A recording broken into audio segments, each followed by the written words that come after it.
Connor Bedard is the undisputed projected #1 overall draft pick in the loaded 2023 NHL Entry Draft. He's been called a generational talent by many and has been so good in the past few years, he's drawn comparisons to some of hockey's best ever prospects, like Connor McDavid and Sidney Crosby.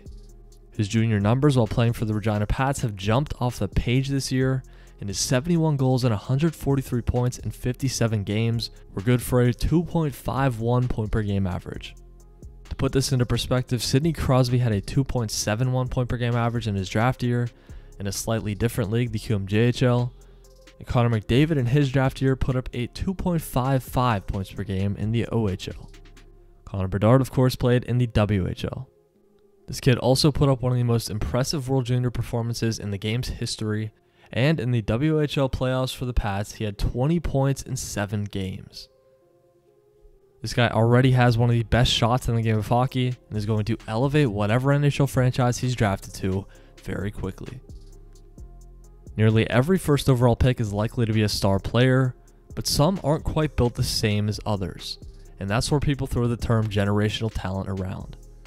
When Sidney Crosby was drafted by the Pittsburgh Penguins, his team struggled for one more season, missing the playoffs his rookie year, but by the next year the team made the playoffs. In the next 2 years after that, Crosby and the Pens would make the Stanley Cup Finals, winning the Cup in 2009 with Crosby at just 21 years old. When McDavid went to the Oilers, they would miss the playoffs in year 1, and Connor was only able to play just over half the year because of an injury. But the next year, Edmonton would make the playoffs, and McDavid won both the Art Ross and Hart trophies.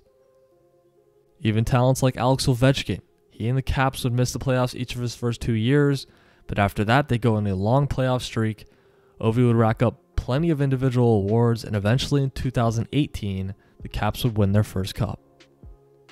So as you can see, for prospects and players like these guys, it doesn't take long for them to get acclimated to NHL hockey and for them to help take their team to the next level. And you could really expect the same from a guy like Bedard. The Anaheim Ducks have the best odds to win him in the lottery, and with all the young exciting players they have, that would be a lot of fun. I mean, imagine him getting to play with Trevor Zegras and Mason McTavish. The Columbus Blue Jackets have the second highest chance to get him. That would also be super cool, seeing him play with either Johnny Gaudreau, Patrick Laine, or even the younger guys like Kent Johnson and Cole Sillinger. The Chicago Blackhawks have the third best chance. They could really use a guy like Bedard, but I think most hockey fans that aren't Chicago fans would not want to see this. The San Jose Sharks have the fourth best chance. They could also really use a future superstar like Bedard, even though they do have a few solid prospects, for instance William Eklund. And the Montreal Canadiens round out the top 5. This would be pretty electric in my opinion. Bedard getting the chance to play with Cole Caulfield, Nick Suzuki, even last year's #1, Juraj Slafkovsky. So let me know, which team do you want to see win the draft lottery and get the chance to draft the next generational talent? Thanks so much for watching, and we'll see you in the next one.